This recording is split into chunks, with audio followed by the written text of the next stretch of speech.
Let me give here one recent example of this. During the pandemic, in many ways, the pandemic highlighted inequalities that existed before the pandemic. A great many of us had the luxury of being able to work from home during the pandemic, to teach from home, to work from home, to write from home. Delivery workers, grocery store clerks, warehouse workers, truck drivers, nursing assistants, home health care providers, child care workers. Now, these are not the best paid or the most honored workers in our societies. But for a moment, during the pandemic, we called them essential workers. We applauded them at the end of the day. We put up signs thanking them. This could have been a moment for a broader public debate about how to bring their pay and recognition into better alignment with the importance of the contributions they make. But it didn't happen. The pandemic receded. We never really had that moment. And now we've gone back to business as usual. So you think meritocracy is part of reason? And I think the answer to that question is connected to the widening inequalities of recent decades, and also to the changing attitudes towards success that have accompanied the widening inequalities. Over the past half century, really, those who've landed on top have come increasingly to believe that their success is their own doing, the measure of their merit, and that they therefore deserve the bounty that the market bestows upon them. And by implication, that those who struggle, those left behind, must deserve their fate as well. It produces a kind of hubris among the winners and humiliation among the losers. It teaches the winners, if I believe that I achieved whatever I achieved through my own efforts, through my own doing, because everything was fair, then I'm likely to inhale too deeply of my own success, to forget the luck and good fortune that helped me on my way, to forget my indebtedness to those who make my achievements possible. And so this is what I call the tyranny of merit.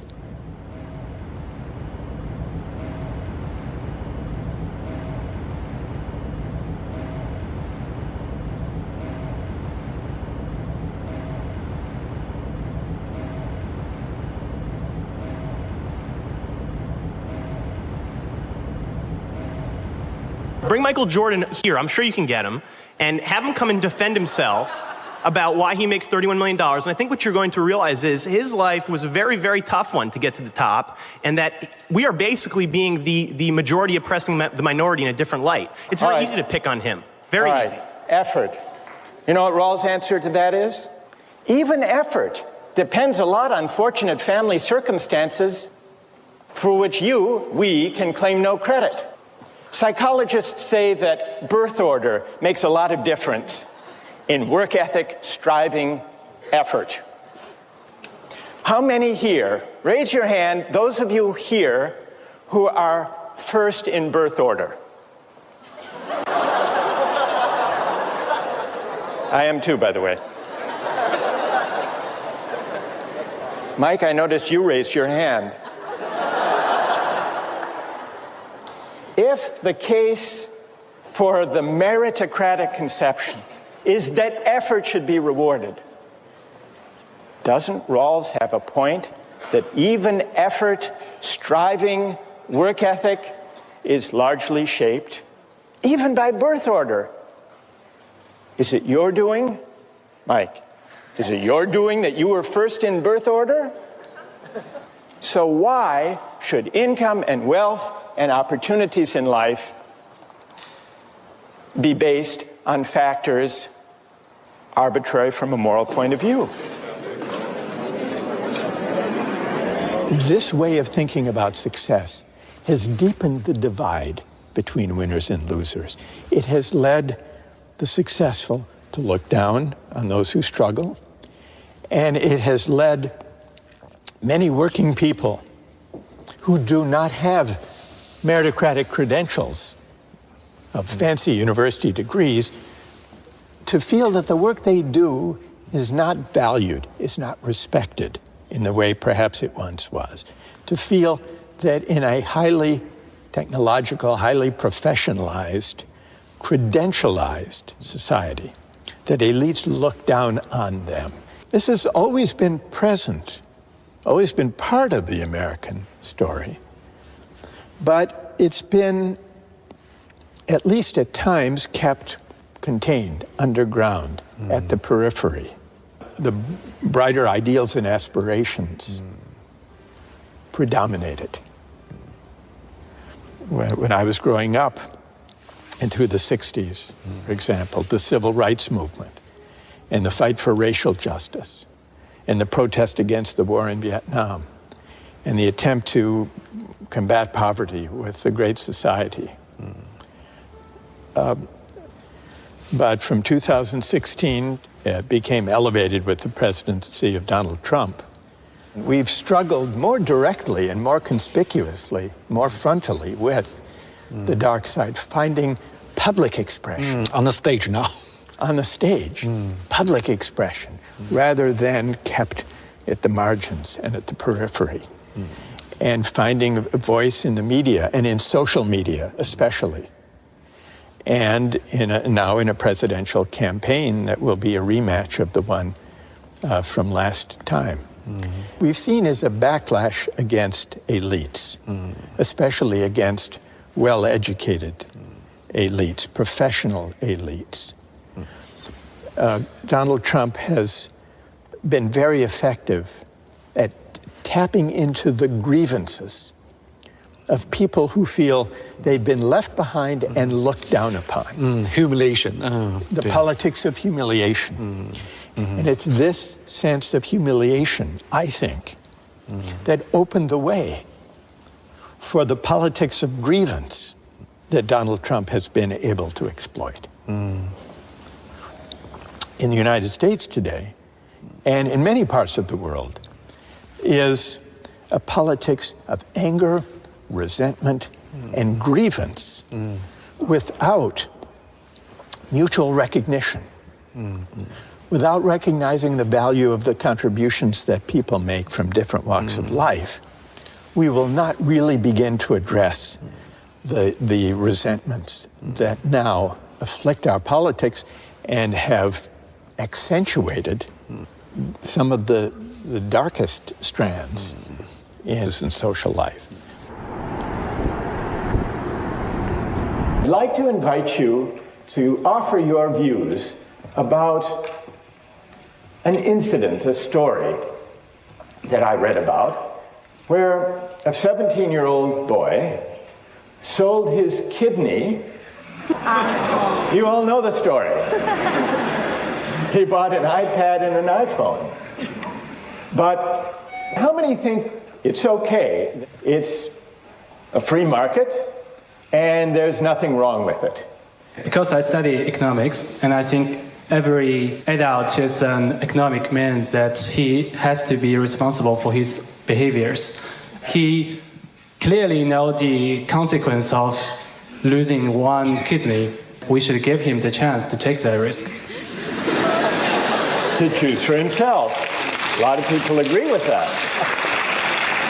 All right, that's very good. So I would like to hear from those who object. Yes. And stand up. Well, I think it's wrong because give your kidney to others. Maybe you feel it's okay, but in fact, for the respect of a person, it is not respect of life. Okay, that's very interesting.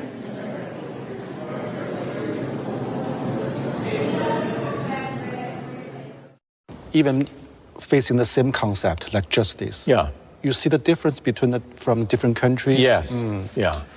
it's prompted me to reflect on why there are these differences when I encounter them. When I had these conversations with young people in China in the 2000s, what struck me was, first, they did have very strong pro-market moral intuitions, as I mentioned.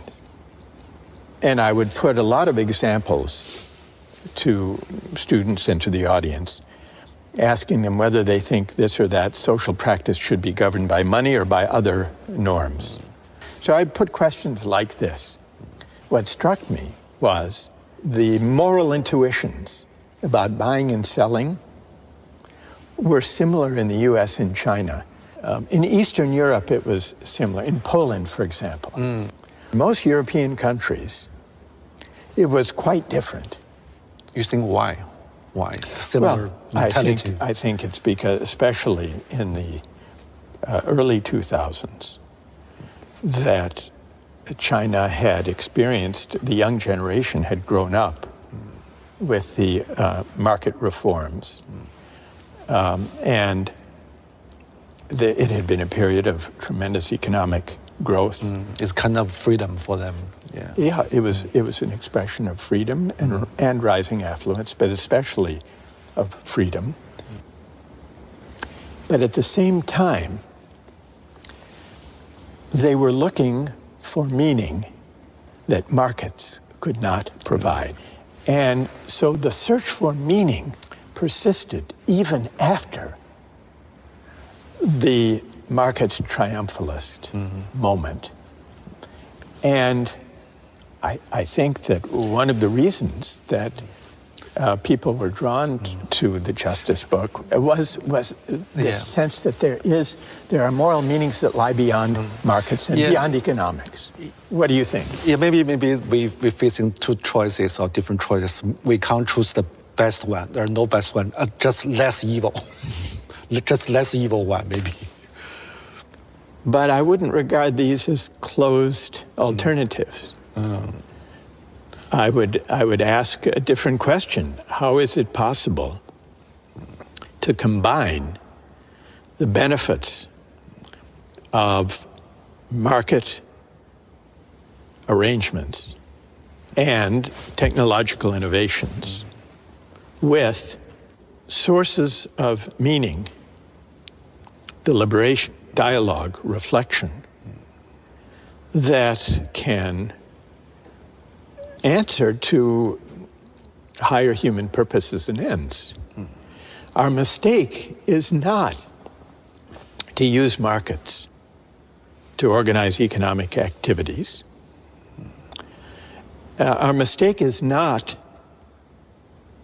to hope that technological innovations will deliver real improvements to the way we live our lives. Our mistake is the tendency to think that markets and technology by themselves can define human purposes and ends. They can't. And when we put too much faith in them, when they become a kind of faith, almost a kind of religious faith, markets and technology, then we're bound to be disappointed. And when the disappointment comes, the disappointment may take harsh, dangerous forms. So the situation is so complicated. What kind of solution we can provide? We try to build dialogue, but very difficult. I think we need to focus less on arming people for meritocratic competition and focus more on contending with inequalities of income and wealth, but also inequalities of honor, recognition, and esteem. And this means we have to renew the dignity of work. We have to broaden our conception about what counts as a valuable contribution to the common good. And we need the kind of class-mixing institutions in civil society that will lead us to encounter one another, to be in one another's presence, not only on our phones, all the more so when our societies are divided and polarized, because the people we encounter tend to be people only like ourselves. We need to overcome that. Mm-hmm. But every solution, every theory always has its own flaw. Yeah. So how about your solution? Your attack the meritocracy, but right. maybe your theory, your book still has kind of flaw. Maybe you must overcome what kind of flaw it is. Right. Yeah. Well, what flaws have you identified? Let's start with that. I don't know. Maybe too idealistic. Too idealistic? Yeah. You think so? I don't know. That what I've just suggested is really too much to hope for. Mm-hmm. I don't think that reducing inequality and renewing the dignity of work and creating a greater equality of condition and recognition will happen anytime soon. They're not easy projects to undertake. So I want to be realistic about that. But do you think, should philosophy be more responsible for the historical consequence or not? The idea and the reality, Russell, Hegel.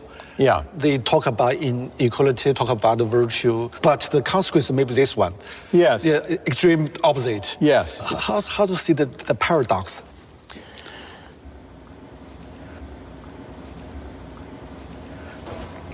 If one thinks, and I, as I do, that philosophy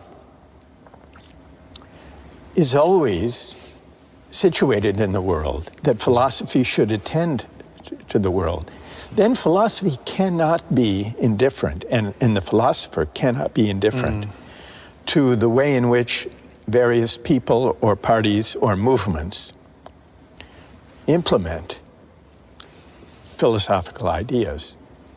So there's always an interplay between political practice and the philosophical ideas that inform it. And often they can go off the rails. They can go in very dark directions that the philosopher may never have wanted or anticipated. That's always a danger. That's one of the persisting dangers of philosophy. The part of Hegel that has led political practice astray in wrong direction, that teaches that history has a single ultimate destination, and that it takes a certain shape, that has contributed to some of the dangerous movements in history who may have been inspired by the idea that history points in a certain direction, and that it's our responsibility either to let history unfold or to help history unfold to reach that final destination once and for all. I think the phrase or the idea, once and for all, is a deeply dangerous idea. And I think it's at odds with the philosophical spirit of questioning, contesting, offering competing interpretations. In your mind, in our time, which idea is the most dangerous idea in today's world? I would say that the forces today that are most dangerous are the versions of religious fundamentalism or of hyper-nationalism or of ideological purity that all draw in one way or another on the idea that moral truths and human truths are singular, that there's only one way of interpreting our past, there's only one historical end or destination, there's only one true way of interpreting religious and spiritual traditions. Because what this misses, well, it leads to dangerous politics, but it also misses the deep pluralism of the human experience. So how about the Silicon Valley philosophy? It's techno-driven ideology. Yeah. I would say it's a version of this. Because the most extreme versions of Silicon Valley techno-utopianism, some have a more specific term of transhumanism or singularity, because they too think that history is on their side. They too think that as technology develops and as generative AI develops, we will be transcending the messy, contentious, pluralist human projects and arriving at a kind of singularity where perhaps our minds will meld with machines. And the very idea that going to the moon or to Mars is kind of a natural outgrowth of this way of thinking, where they can start anew. It's the ambition really to start from scratch with a clean slate, to begin anew, unfettered, uncomplicated by disagreement, contestation, challenge, dialogue, controversy, where they can start anew and build a society from scratch that is not, as they might see it, weighted down by the controversies that arise whenever human beings gather in society. So there is something, it's fantastical, but it's also dangerous and hubristic, because it implies that they are the avatars, they are the pioneers, the initiators of this new frontier that breaks free from the messy need to negotiate, to discuss, to disagree, which is essential to the human experience. 这次美国之行，从哈佛到 New Orleans， 像我对自己青春志向的某种，好像又是觉醒，又是重新的确认，这么一个过程。这次觉醒你会有更强的中国的意识，就是我处在一个什么样的视角和一个背景，我的社会最需要什么？可能我在20多岁的时候是模糊的对这一切感兴趣，其实你对中国的背景也并不清楚，其实完全是两回事情。他被认为是一个社群主义的的一个代表人物，他的整个的思想成熟之后，82年写出第一本书之后，他这个之后的整个人生经历是跟整个的里根撒切尔这一套就是全球化和新自由主义这套兴起有关系的，他成为这样的一个浪潮的一个批评者。这个批评当然有他的很多道理嘛，但是就是很有趣这个过程。我们这一代，包括这两代中国人，是这个所谓的这个潮流最大的受益者。包括他在批评的是绩效，他的暴政。那中国一直是贤良选拔，对我们中国人是很尊重所谓的科举制度，尽管它有各种各样的问题，不管它是不是单一，他仍然认为是这个社会流动性的一个重要的保证，而且可能某种上最公平的一个保证。所以我觉得这是不同的国家之间的差异吧。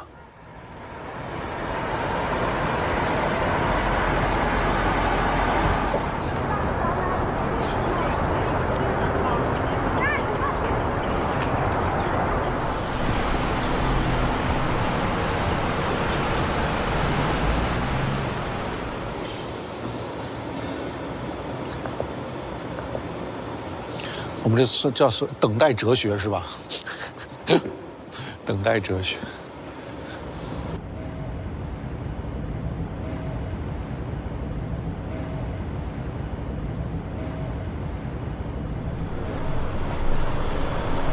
从那边过来的。It's raining again. I'm so sorry. Yeah. So, do you like this? Yes, I watch from your YouTube. Yeah. Who's James Otis? He was a leader in the colonial times during the time of independence. Is he a good speaker? I don't know. I don't know. Wow. And then this was built as a monument to the Civil War. It was after the U.S. Civil War. So the name is on the wall. It's all about died. Yes. Yeah. For Civil War. Can we go to stay? Yeah, we can. So why dialogue, debating is so important for society? It's how we come to identify the meaning of justice and the common good. We have to ask the question, what is justice? What is a good society? What is the meaning of a good life? What civic virtues should we seek to cultivate? So if we care about bringing about justice and the common good, then we're kind of propelled into a dialogue about what justice and the good life really are. Because, of course, there are, and have always been, competing ideas about the meaning of justice and the common good. That's why the great philosophers of the past, Plato, Confucius, Aristotle, and so on, they had different ideas. And those who followed in the Western tradition, including John Locke and John Stuart Mill and Kant and Hegel and Marx, they all had different conceptions of the meaning of justice and questions of the good life and of civic virtue. If they disagreed, it's not surprising that we disagree. And yet, what's interesting is we have the sense that those arguments, though they seem impossible finally to resolve, they keep going. And they keep attracting our attention. And we want, in each generation, to figure out for ourselves what it means to seek a just society, what it means to aspire to the common good. So if we were in the stage, I mean, the great soul, that Kant, Marx, they're all alive, actually. Yes. Interact with each student, with you. Well, that's the idea. That's the fundamental idea, that these great philosophers are not just episodes in the history of ideas. They're not just museum pieces. They are episodes in arguments in which we are still engaged today. So that if I do my job well in teaching philosophy to this generation of students, they will feel as if they are in conversation with Plato and Aristotle and Kant. And because philosophy is a tradition of thought and argument that builds upon and refers always to the past. You think why? Public philosophy is so important for society. Public philosophy is an attempt to find meaning together that is not purely technocratic, not purely practical, not only about economic questions, but about larger questions too. It's because we've been so preoccupied with GDP, with markets, with economic growth, and with technology. And it creates a moral vacuum. And unless it's filled with deliberation about public questions, it will be filled by narrow, intolerant, dangerous ideologies. And that's my worry.